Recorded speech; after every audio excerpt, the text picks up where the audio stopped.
안녕하세요. 황선의 통일 콘서트의 황선입니다. 네, 오늘 3회 방송을 시작하도록 하겠습니다. 이번 시간은 최근의 한반도 뉴스, 주요 뉴스를 살펴본 뉴스 브리핑 시간입니다.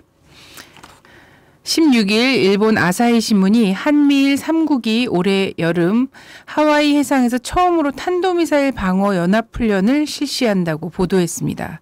이 같은 보도가 나오자 군 당국은 뒤늦게 기자들을 만나 6월 28일경 미국 하와이 근해에서 한미일 3국의 이지스 구축함이 한 척씩 참가한 가운데 북한 미사일 탐지 추적 훈련을 실시한다고 밝혔습니다. 한미일 3국이 군사적 목적의 훈련을 함께 실시하는 것은 이번이 처음입니다. 16일 북한 정부, 정당, 단체는 공동 성명을 발표하여 남조선 당국은 북남 관계를 개선하고 조국 통일을 앞당겨 나가려는 우리의 의지와 노력을 똑바로 보고 오늘의 중대 기로에서 책임적이며 이성적인 선택을 하여야 한다고 밝혔습니다. 이에 대해 통일부는 진정성 없는 선전공세라며 유감을 표명했습니다. 미국 공화당의 사실상 대선 후보인 도널드 트럼프가 17일 로이터 통신과의 인터뷰에서 김정은 북한 노동당 위원장과 북핵 문제를 논의할 수 있다는 입장을 밝혔습니다. 트럼프는 그와 대화할 것이며 대화하는데 아무런 문제가 없다고 말했습니다. 트럼프가 김 위원장과 대화 가능성을 거론한 것은 이번이 처음입니다. 민주사회를 위한 변호사 모임 통일위원회는 16일 오후 경기도 시흥시 조남동 북한 이탈주민 보호센터에서 북한 해외식당 종업원 리은경 외 11명을 긴급 접견하기 위한 기자회견을 갖고 접견을 시도했습니다. 하지만 국정원은 변호사의 접견과 반입 물품을 불허하였습니다. 이에 대해 국정원은 입장 자료를 내고 북식당 종업원은 자유의사에 따라 보호를 요청한 북한 이탈 주민으로 난민이나 형사 피의자 등과 달리 변호인 접견 대상이 아니다라며 변호사 접견을 거부했습니다. 한편 북한은 12명 종업원들의 신상을 공개했습니다. 그 신상을 보면 김설경 1994년생, 김혜성 1991년생, 류송영 1992년생, 리봄 1991년생, 리선미 1990년생, 리지혜 1991년생, 리은경 1979년생, 박옥별 1993년생, 전옥향 1992년생, 지정화 1992년생, 한행복 1989년생, 서경아 1994년생. 이 중에서 서경아 씨 같은 경우에는 단식 중에 사망한 것으로 확인되었다고 다시 재차 보도가 되었습니다. 16일 접견 불허 후 변호사들은 국정원이 계속 12명의 여종업원에 대한 접견 신청을 거부한다면 인신보호법에 따른 인신보호 구제 신청을 제기할 것이라고 밝혔습니다. 이런 가운데 북유경식당 종업원들의 부모님들이 평양에서 취재 중인 한 언론사와의 인터뷰에서 딸들의 석방과 접견에 관한 권한을 장경욱 변호사를 비롯한 민변에 위임한다는 입장을 밝혀왔습니다. 네, 이와 관련해서 시민단체들도 의혹 해명을 잇따라 촉구했습니다. 16일 민주주의 국민행동은 논평을 통해 중국 북한 식당 종업원 집단 탈북 사건 관련 의혹을 즉각 해명하라고 촉구했고 6.15 공동선언 실천 남측위원회는 17일 성명을 발표하여 북해외식당 종업원 탈북 의혹 사건에 대한 조속한 진상규명을 촉구했습니다. 한국진보연대 민주사회를 위한 변호사 모임 통일위원회를 비롯한 시민사회단체들은 17일 오전 광화문 정부 서울청사 앞에서 평양 주민 김연희 씨 송환 촉구 각계 공동 기자회견을 열어 김 씨의 송환을 위해 유엔 자유권 규약위원회 등 관련 국제기구에 협조 요청을 하겠다고 밝혔습니다.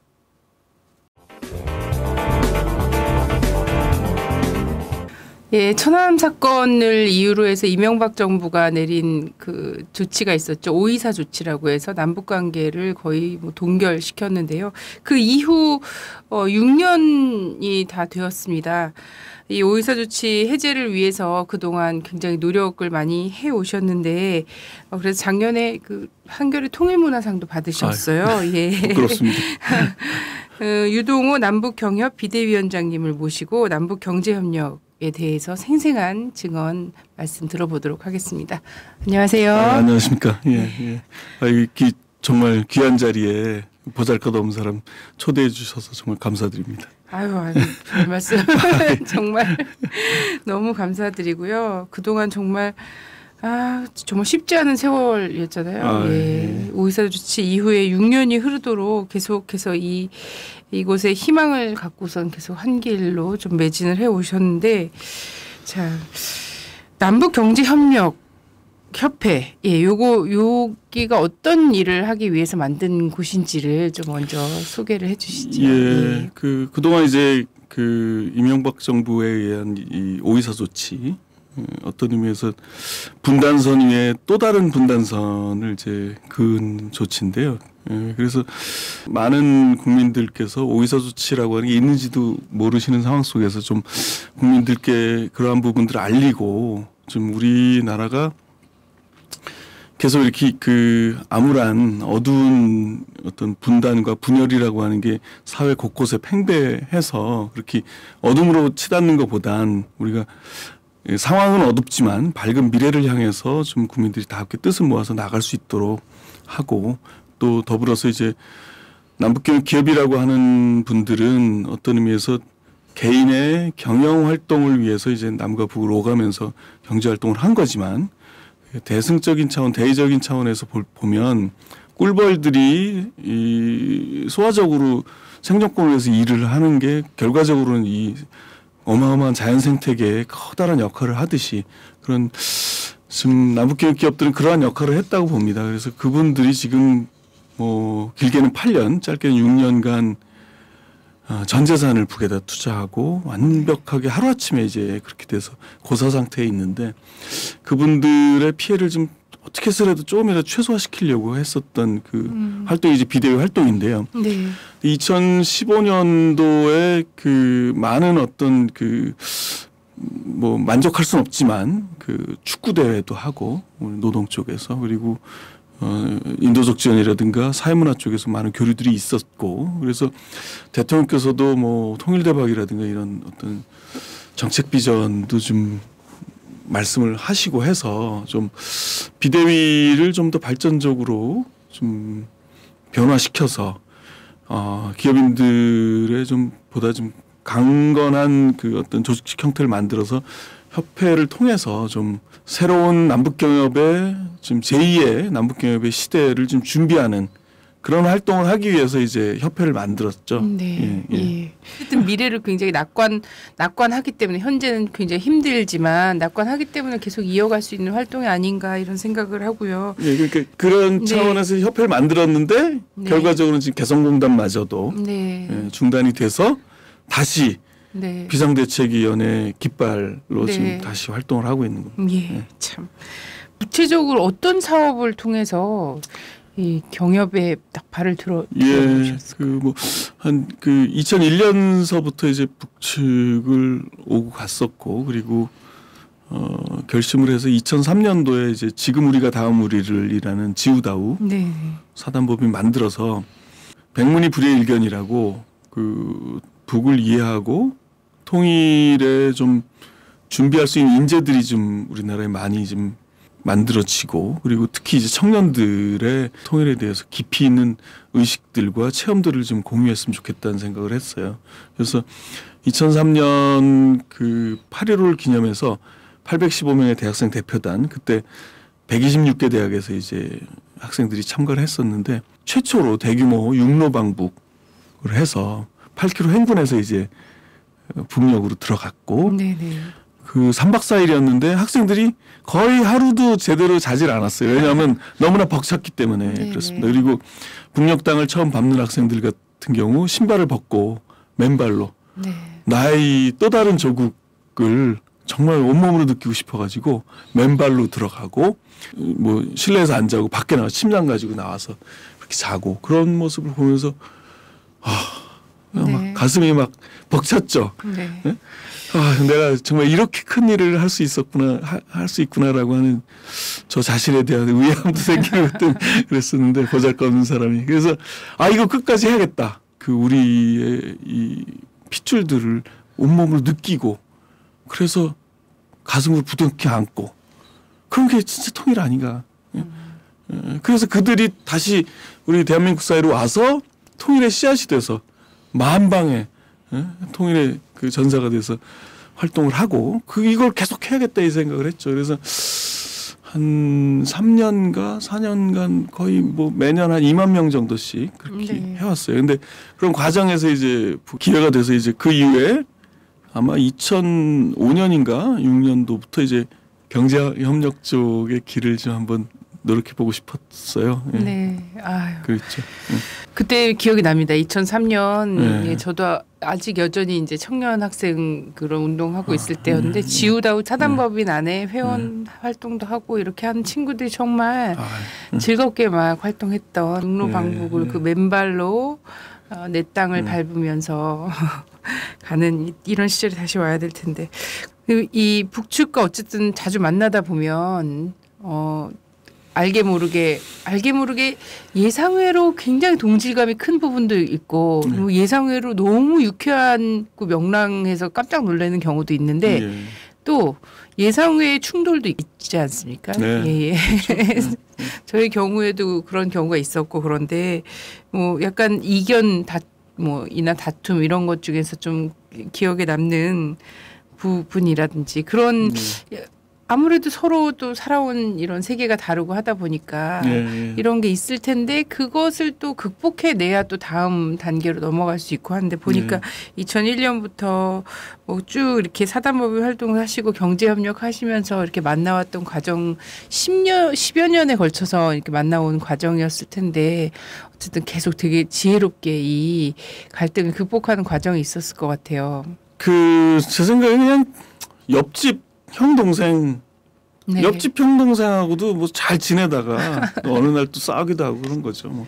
그래서 그 살아온 70년 동안의 어떤 독자적인 그 아생을 위해서 살아온 그 길들이 다른 게 있지만 우리 뭐 수만 년 수십만 년 동안 동족이고 형제지 않습니까? 뭐 70년이라고 하는 그 갭은 우리가 뭐 더 큰 마음으로 뭐 아무 문제 저는 아니라고 봅니다. 그리고 경제적인 과정의 그 방식이 좀 달라서 일어나는 일들이지만 그로 인해서 훨씬 더 거대한 시너지가 나올 수 있는 게 있기 때문에 뭐 그러한 작은 그 차이라고 하는 거는 뭐 얼마든지 극복할 수 있지 않나요? 근데 굉장히 중요한 그 말씀이신 것 같아요. 경제적으로 뭔가 다른 제도와 다른 목표죠. 사실상 다른 목표를 향한 이 제도가 아닙니까? 그런데 오히려 그것들이 서로 만나서 시너지 효과를 발휘할 수 있다. 저는 이게 사실 남북 경협에 참 많은 경제인들이 사실 상황만 좋으면 상황만 좋으면 나도 뛰어들 텐데 이렇게 하시는 분도 있잖아요. 사실 얼마나 많은 분들이 돈을 버는데 또 의미 있게 벌 수 있고 이렇게 뭐 인생의 뭔가 가치도 찾을 수 있고 여기다 하시고 싶을 것 같은데 거기서 사실 굉장히 중요한 지금 말씀을 해주신 것 같아요. 뭐 민간 차원에서의 문제는 저는 거의 없다고 봅니다. 네네.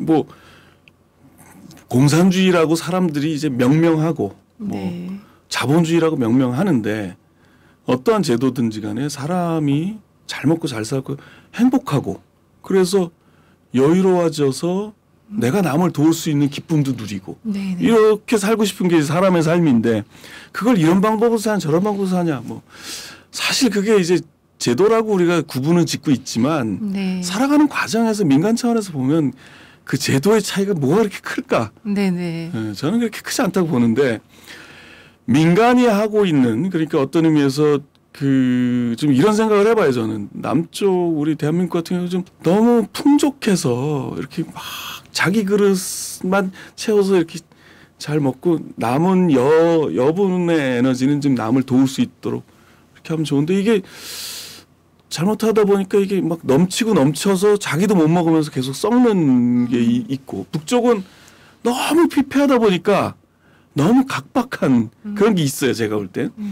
근데 이게 민간 차원에서 만나면 자연히 섞입니다. 네네. 이게 그 우리나라 태극기 순환되듯이 자연히 섞여서 이게 서로가 좋아져요. 근데 국가라고 하는 틀 속에서 이게 좀 민간이 하는 활동에 대해서 못 믿어온 것도 분명히 있죠. 그리고 리드해주고 어떤 길들을 이제 이렇게 좀 막기도 하고 열기도 하는 그러한 정치적인 행위라고 하는 게 좀 중요하긴 하지만 그동안 그것이 너무나 좀 그 민간 차원의 활동보다 좀 강화됐었지 않느냐 이런 네. 생각을 합니다. 그래서 민간이 좀 앞에서 자유롭게 좀 열심히 잘 하고 정부는 좀 뒤에서 때로는 기다려주기도 하고 아주 그 도에 지나친 부분만 어느 정도 좀 이렇게 계도하는 그런 네. 흐름으로 가면 저는 뭐 한반도의 통일 그리고 우리 민족의 우수성을 볼 때 정말 기우다. 네, 네. 지금의 상태는. 그래서 좀 마음을 터놓고 함께 협력하면 정말 얼마나 좋습니까? 네네네. 북도 좋고 남도 좋고 예. 그럴 수 있어야 된다고 봅니다. 네. 자, 그러면은 이 현재 남북 경협 업체들 상황을 좀 알 수 있을까요? 지금 뭐 굉장히 없을 거라고 생각하는 우리 국민들은 다 없을 거라고 당연히 생각합니다. 그리고 예전에도 이렇게 많았다고 생각을 못 했고요. 개성공단이 차라리 폐쇄되면서 개성공단 저렇게 많은 사람들이 있었어? 개성공단이 한국 경제에 이렇게 영향을 많이 미치는 거였어? 뭐 이렇게 오히려 생각하는 분들도 많으시거든요. 예. 뭐 객관적인 수치는 이제 그 통일부를 통해서만이 통일부에 있는 자료를 가지고만이 알 수 있는 상황인데요. 그래서 이 경제협력이라고 하는 민간 차원에서 정부의 어떠한 그 지원도 없이 개별적인 기업들이 어떤 의미에서 이제 남과 북에 엄청나게 생경하고 다름이라고 하는 걸 몸소 스스로 그 갭을 메꾸면서 들어가서 이제 그런 성과들을 이제 거두기 시작했고 그러한 것들이 이제 하나하나가 쌓이고 기반이 돼서 이제는 남과 북이 분단 이후에 이게 관주도로 서로 한번 그 시험장들을 좀 만들 필요가 있지 않냐 이런 있을 수 있지 않겠냐라고 확신들이 드는 거죠. 그러니까 그러한 확신, 금강산이라든가 개성공단의 이런 지금 그 틀들이 만들어진 이걸 만들 수 있다. 그리고 성공시킬 수 있고 유지 발전시킬 수 있다라고 하는 어떤 확신들이 있기까지는 개별 기업들의 남북 경협의 수많은 어떤 그 평화 만들기의 행동들이 있었기 때문에 이게 이제 만들어진 겁니다. 그래서 네네. 그 지금 통계적으로 보면 뭐 어떤 분은 뭐 3,000개 기업이라고 얘기는 하는데 통일부의 집계로 보면 대강 한 대략 한 1,300개 기업 정도가 있는 걸로 알고 있습니다. 그래서 이제 그 안에 금강산 기업도 포함되어 있는데 금강산이 이제 49개 기업이고 그다음에 임가공이라고 그래서 위탁가공 그 기업들이 247개 기업 정도 되고요. 그다음에 이제 단순 교역, 일반 교역이라고 하는 거죠. 그래서 그쪽 기업들이 이제 1,081개 기업으로 알고 있고 그리고 이제 남과 북의 정부의 그 승인 하에서 자금이라든가 뭐 물자를 투자를 한 투자 기업이 한 49개 기업에 이제 기타 기업들이 좀 있는 걸로 알고 있습니다. 그래서 많은 기업들이 이제 일반 교역 기업들 같은 경우 이제 그 여러 나라 중에 북도 이제 하나였기 때문에 이제 그 다른 나라로 좀 다변화시킨 업체들도 많고요. 그런데 이제 북측하고의 일반 교역을 지금 그 90%가 넘는 위치를 점하고 있는 기업들 같은 경우는 이제 굉장히 타격이 크죠. 그래서 그 지금 뭐 몇 년 전까지 현존하는 기업들이 뭐 한 200~300개가 안 되는 걸로 알고 있고요. 많게는 수천 개에 이르는 기업들이 알게 모르게 정말 다양한 방법으로 남북 간의 경제 협력이 이루어졌었는데 지금 한 200~300개 정도 그 정도로 추정하고 있습니다. 그런데 그 연락처라든가 이런 것도 이제 다 통일부가 네네. 알고 있고 이제 그 부분을 좀 정보를 좀 공유했으면 좋겠는데 지금 네. 그럴 수 있는 형편이 안 되는 걸로. 예. 네네. 저희 뭐 일반 사람들 같은 경우에는 평화자동차 뭐 이런 정도 알고 있지 않습니까? 예. 정세와 별 상관없이 그래도 계속 갈 수 있는 건 그런 정도 사업밖에 없나 보다 이렇게 하고 있는데 말씀만 잠깐 드리면 그 1000여 개의 기업들이 최소한 그 5명 이상의 북측의 이제 파워 엘리트들을 만나지 않습니까? 네. 네. 그러면서 그러면 이제 1000여 개의 기업이 5명 이상이라고 그러면 뭐 5천 네. 물론 중복되는 경우도 있겠지만 최하 뭐 1000여 명을 만난다라고 했을 때 그것이 더욱더 광범위하게 확산되고 했을 때 얼마나 많은 좀 그 과정에서의 통일 과정들이 계속 형성이 되는지 그걸 좀 참 안타깝습니다. 네, 그러게요. 참 그렇게 잘 다져져 오던 길이었는데 이렇게까지 꽉 틀어막고서는 있어서 참 너무 많이 안타깝고 좀 민족의 장래를 봐도 굉장히 큰 손실이 아닐 수 없는 지금 이 6년간의 시간이 이렇다라고 생각이 되는데 그렇다면 지금 현재 그럼에도 불구하고 네 전망을 어떻게 하시는지 아마도 그 긍정적 전망 뭐 그러해야만 한다라는 것도 있겠지만 뭐 반드시 그럴 것 같은 이런 것도 있기 때문에 이 지금 비상대책위 일도 계속 하고 계신 게 아닐까 이렇게 생각이 되는데요. 네. 뭐 전 개인적으로는 뭐 평생 할 일이다 보니까 여여히 가고 있습니다. 네. 다만 이제 좀 이렇게 어떤 의미에서 좀 암울한 역사, 어둠의 장막이 이제 드리운 역사가 이제 지속이 되다 보면 뭐 사실 사람들이 다 많이 지금 분단이라고 하는 것으로 인해서 발생되는 수많은 영향이 있는데 그중에 특히 경제적인 악영향들이 많지 않습니까? 뭐 지금 다 경제 하고 있고 어떤 의미에서 이제 뭐 김대중 대통령 이전에 김영삼 IMF 때부터 뭐 지금 계속 다 경제를 위한 대통령을 꿈꿔왔는데 뭐 여러 가지 방법들 뭐 이명박 대통령도 상당히 많이 좀 그 부정적인 그 평가를 받고 있는 부분인데 그분 같은 경우 얼마나 많은 사람들이 그분이 경제를 살려줄 거라고 하는 생각 속에서 대통령으로 모셨지 않습니까? 그런데 이러한 뭐 방법 저러한 방법을 다 해본 거잖아요 지금 사실. 그런데 그럼에도 불구하고 지금 그렇게 크게 우리가 경제를 변화시킬 수 있는 어떤 특별한 지금 방법이라는 일이 없고 점점점 사람들이 느끼는 것은 뭐냐면 궁극적으로 우리가 그 남북 간에 화합하고 상생하고 그렇게 더불어서 가는 길이 아마 그것이 유일한 방법이 아닐까. 어떻게 훨씬 더 빠른 지름길이 아닐까. 이런 귀착점으로 좀 가고 있는 것이 아닌가 이런 생각이 들고요. 그래서 국민들이 그런 것들을 자각하고 느끼고 그리고 작은 실천이지만 하나의 실천이 모아진다면 저는 이제 길이 열릴 거라고 생각하는데 그러기 위해선 보다 좀 뜻있는 분들 그 새 시대의 어떤 그 민족의 지도자가 되고자 하는 분들 많은 국민들이 기대를 걸고 있는 그런 분들이 좀 더 적극적인 언행과 실천 말과 실천이 좀 있고 그리고 뜻있는 국민들이 함께 한다라면 훨씬 더 빨라지지 않겠나 그런 생각입니다. 네.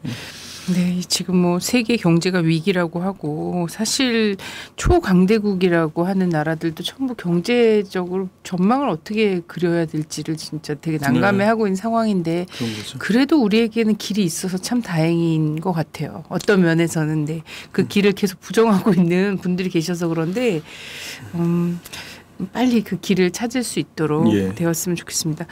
보니까 5.24 5월 24일을 맞아서 큰 구슬 준비를 하셨어요. 아까 뭐 말씀하시다 보니까 무슨 천주교에 귀하실 고민도 하시고 막 명상 막 이런 거 많이 하시면서 길을 찾았다 그러신 큰 구슬 준비를 하셨네요. 5.24 해체를 위한 큰 굿. 이름은 뭐 기우제. 이건 뭐 평화의 비를 기다리는 이런 거겠죠. 미래를 모셔오는 큰 굿. 굿은 보니까 이거 좀 보여드릴까요? 네. 같은 보시죠? 의미입니다. 네, 같은 의미로 이렇게 하고 있는데 이게 지금 5월 24일이 다음 주 화요일이고 저녁 7시부터 10시까지 광화문 시민 열린마당에서 진행이 되는데 요거 내용 좀 어떤 행사인지 좀 홍보를 해주시죠. 예. 예, 어떤 의미에선 그 남북 관계의 모든 것이 이제 막혔지 않습니까? 하나도 열려 있는 게 없이 어떤 의미에서 이제 새롭게 열어 나갈 수 있는 이제 바닥점이라고 보는데요. 예.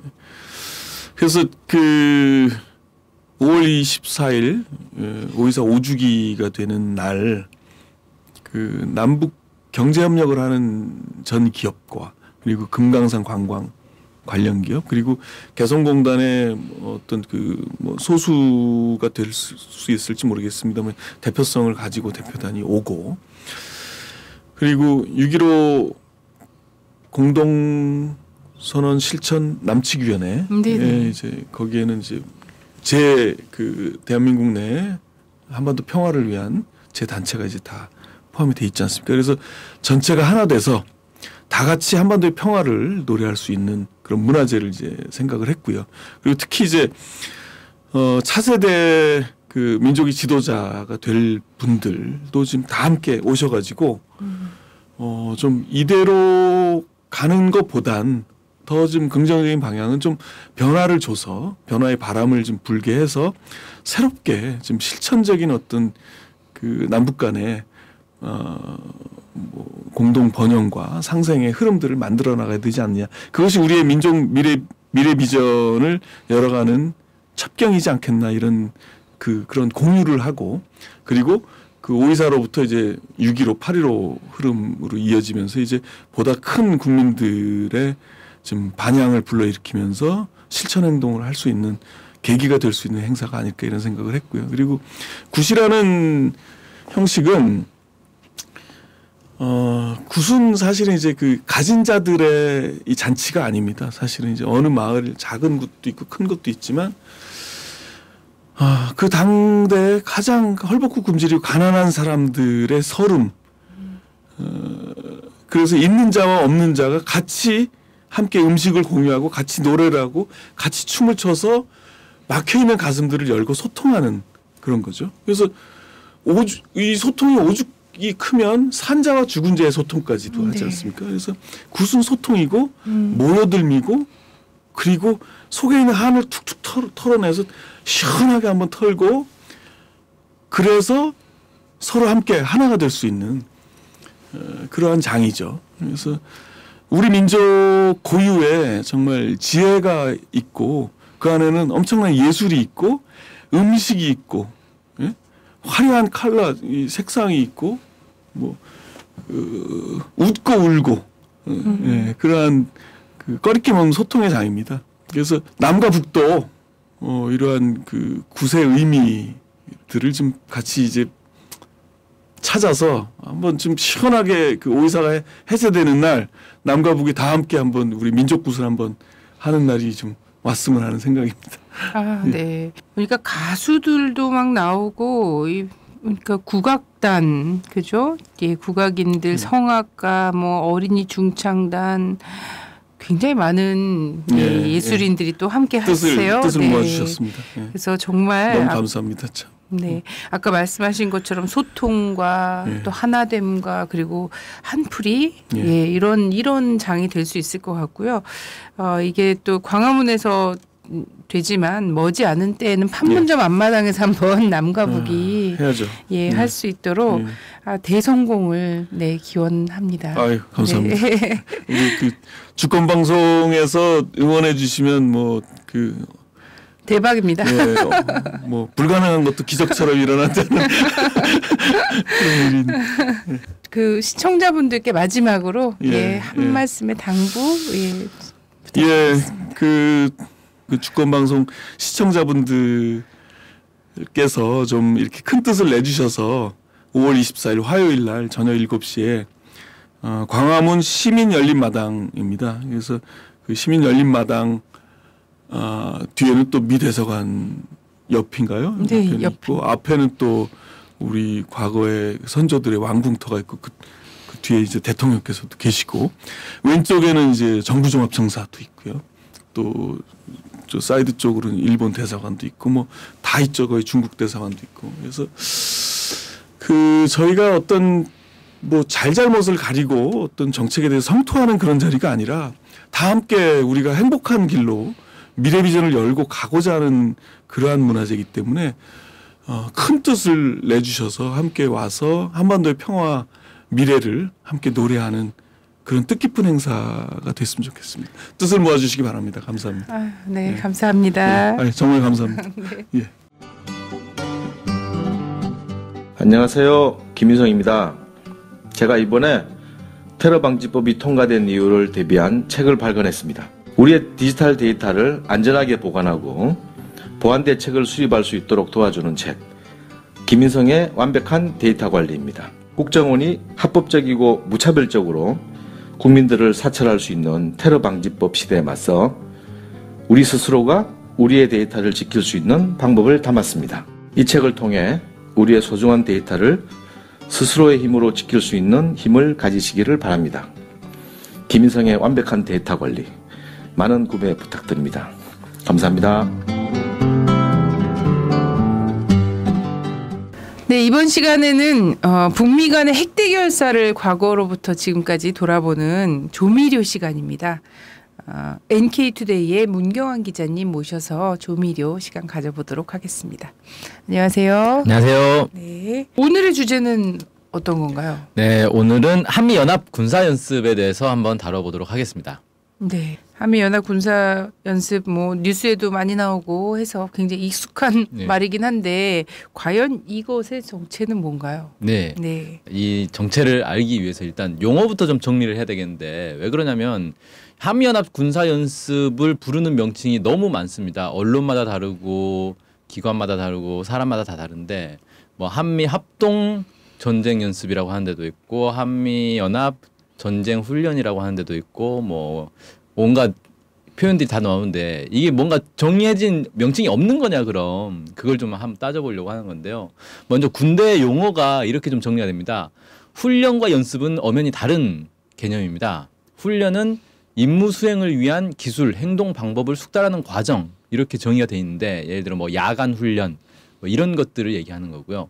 연습이란 작전 계획의 절차 교리를 실제처럼 시행하는 훈련을 얘기하는 겁니다. 그러니까 작전 계획이 있어야 되고 그 작전 계획에 따라서 실제 어떻게 진행이 되는지를 숙달하는 거죠.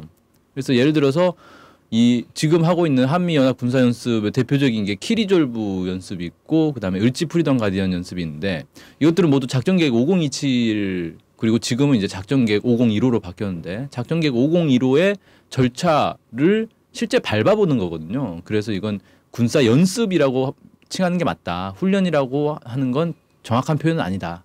이렇게 얘기할 수 있겠고요. 그 다음에 합동과 연합도 다른 의미를 가지고 있습니다. 합동이라는 거는 한 국가 안에 여러 군 부대가 참가하는 걸 합동이라고 합니다. 그래서 뭐 육군과 해군의 합동훈련, 육군과 공군의 합동훈련 뭐 이런 걸 얘기하는 거고요. 연합이라는 건 2개 이상의 국가 군대가 참가하는 훈련을 말하는 겁니다. 그래서 여러 나라들이 함께 훈련하는 걸 연합훈련이다. 이렇게 표현을 하는 겁니다. 그러니까 지금 한반도에서 진행되고 있는 건 한미연합 연습 이렇게 표현하는 게 정확한 표현인 거죠. 네. 이걸 한미 합동 군사연습이다라고 하는 건 미국과 한국이 하나의 나라다라는 얘기가 되니까 말이 안 맞는 거죠. 그럼 한미연합 군사연습? 네. 한미연합 군사연습이 정확한 표현이라는 것이죠. 그렇죠. 예.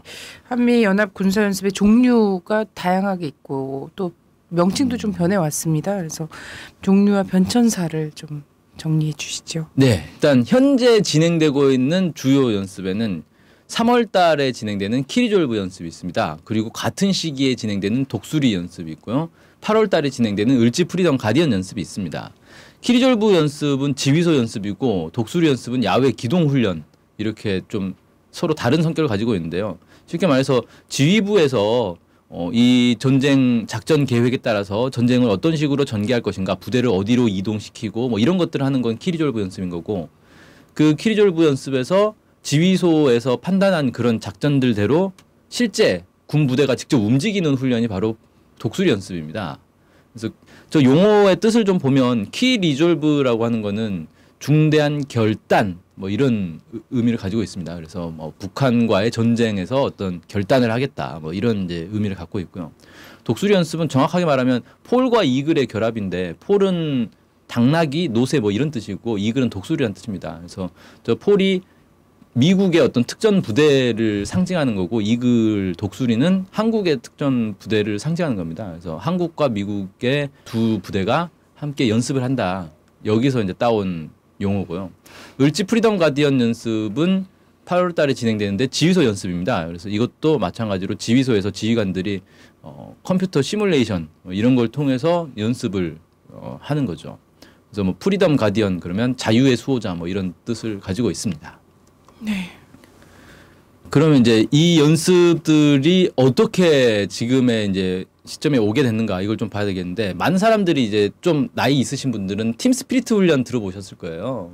팀 스피리트 훈련 지금은 이제 진행되지 않고 있는데 이 역사를 좀 보면 맨 처음에 1969년에 포커스 레티나 훈련이라는 게 진행이 됐습니다. 레티나라는 게 망막을 얘기하는 거예요. 그래서 눈의 망막에 초점을 맞춘다. 뭐 이런 뜻이죠. 그래서 이 한반도에 어떤 집중해서 전쟁을 한다. 뭐 이런 의미가 되겠고 이게 1971년부터는 프리덤 볼트라는 이름으로 바뀌었습니다. 그래서 이제 볼트는 도약한다. 뭐 이런 뜻입니다. 그래서 자유를 향해 도약한다. 뭐 이름들은 다들 참 장명소에서 지었는지 잘 짓더라고요.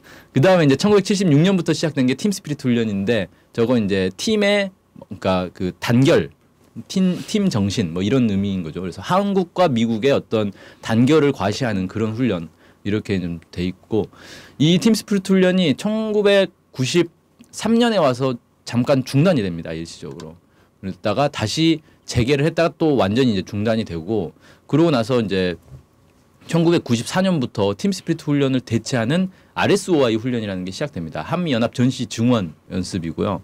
저 RSOI가 실제 이 연습에서 진행되는 내용들을 담고 있습니다. 그래서 미국 본토에서 증원 구대가 오는 걸 받아서 이걸 전진시켜서 이동시키고 다시 원래 한반도에 있는 미군 부대와 결합하는 그런 이제 훈련을 하는 겁니다.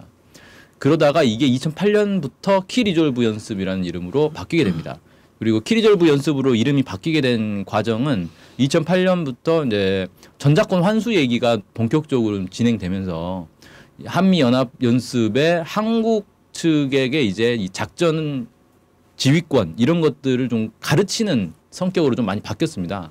그러니까 그 전까지만 해도 미군이 알아서 하고 한국군은 미군이 시키는 걸 그냥 하는 수준이었는데 이때부터는 이제 미군이 작전 지휘를 어떻게 해야 되는지를 가르쳐주는 뭐 이런 이제 단계로 접어들었다 이렇게 볼 수 있겠습니다.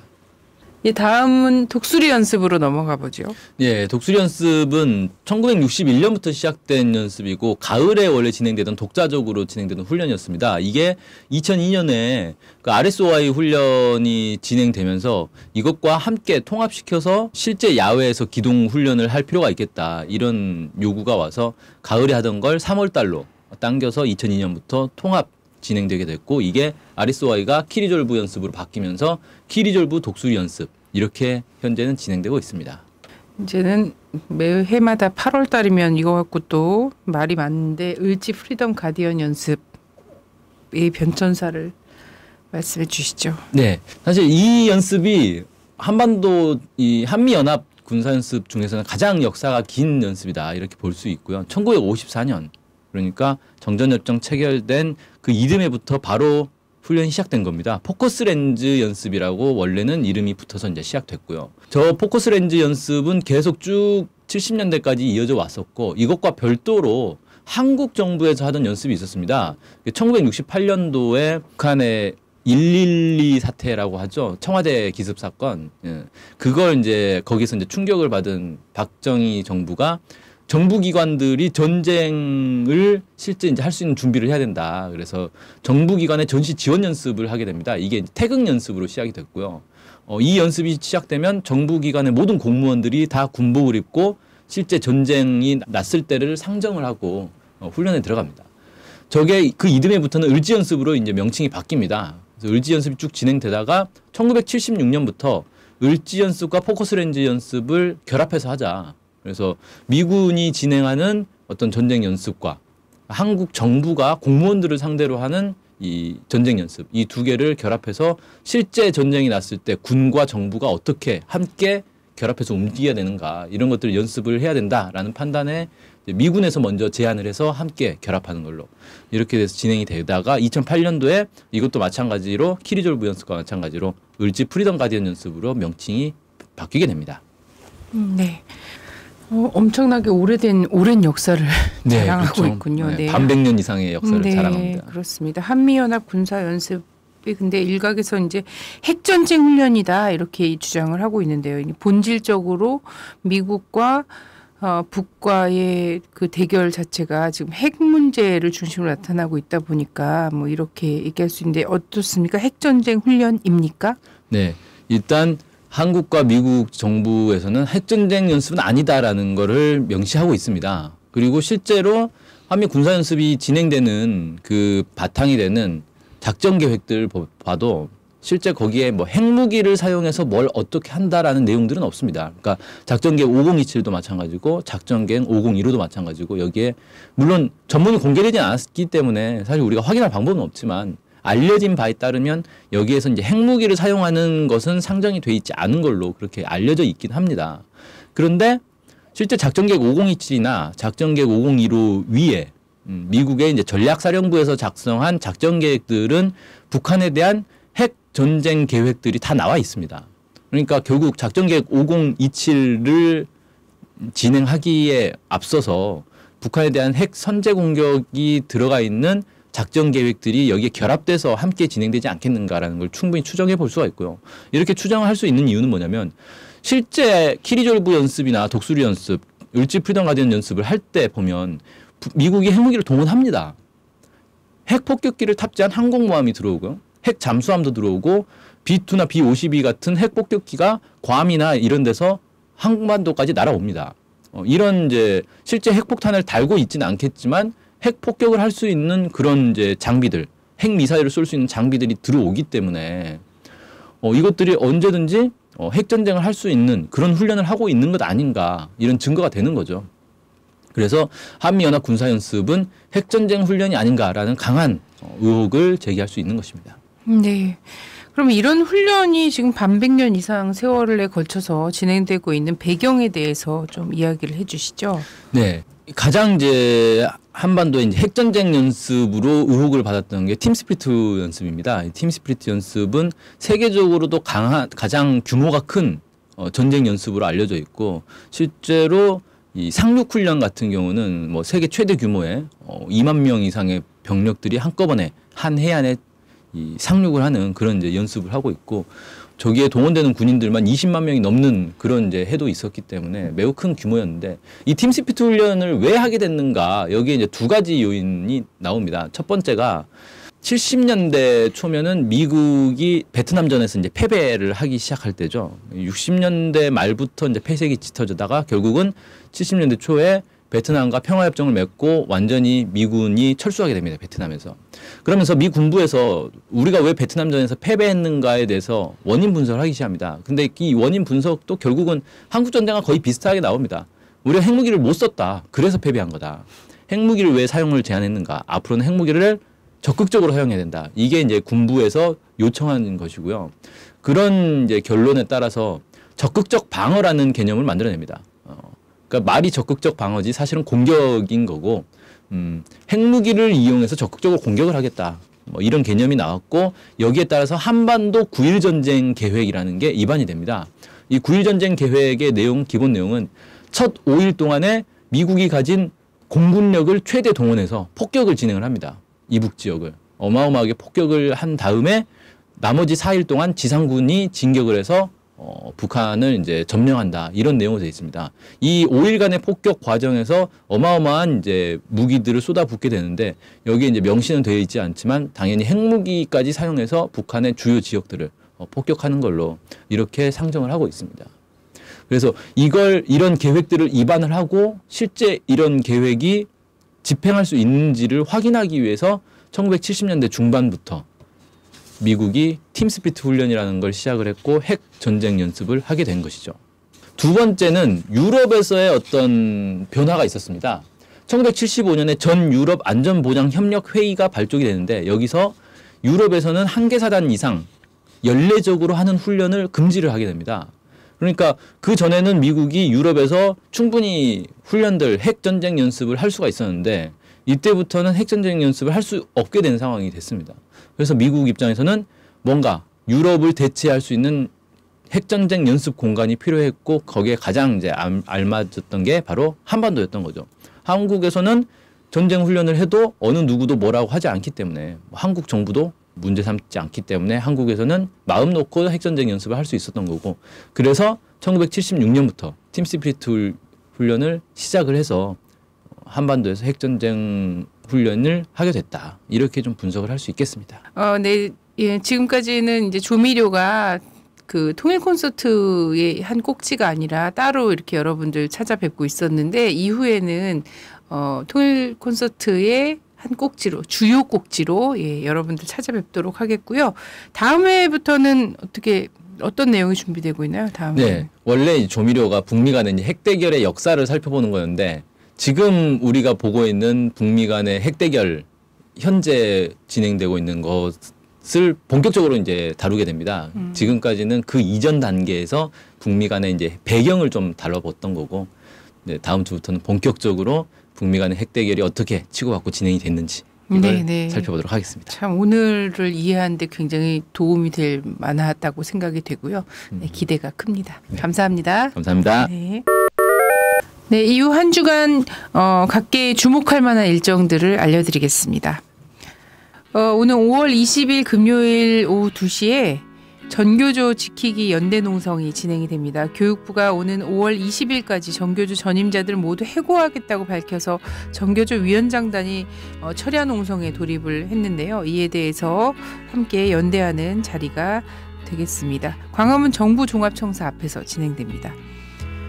그리고 5월 20일 같은 날입니다. 5월 20일 저녁 7시부터는 기아 고공농성 승리문화제가 진행이 됩니다. 벌써 340일이 넘어가고 있습니다. 기아차 고공농성자들과 함께하는 문화제가 매주 금요일 저녁 7시에 구인권위 건물 앞에서 진행되고 있습니다. 많은 관심 부탁드립니다. 그리고 5월 20일과 21일 중국 심양에서 6.15 민족공동위원회의 공동위원장단 회의가 진행이 됩니다. 5월 24일 화요일입니다. 네. 미래를 모셔오는 큰 굿이라는 기우제라는 제목으로 오후 7시부터 광화문 시민 열린마당에서 진행이 되는데요. 6.15 공동선언 실천 남측위원회와 남북경협기업 비상대책위원회가 주최하는 행사인데요. 많은 관심, 평화의 비가 내릴 수 있도록 많은 관심 부탁드립니다. 5월 29일 오후 2시에 서울시청 시민청에서는 NK투데이 5월 정기 강연이 있습니다. 많은 분들이 궁금해하실 만한 것 같은데요. 노동당 7차 당대회 결과와 의의라는 주제로 문경원 NK투데이 기자하고 강호재 박사님이 강사로 나온다고 합니다. 많은 참여 부탁드립니다. 네, 황선의 통일 콘서트 3회 방송을 마치겠습니다. 시청해 주셔서 감사합니다.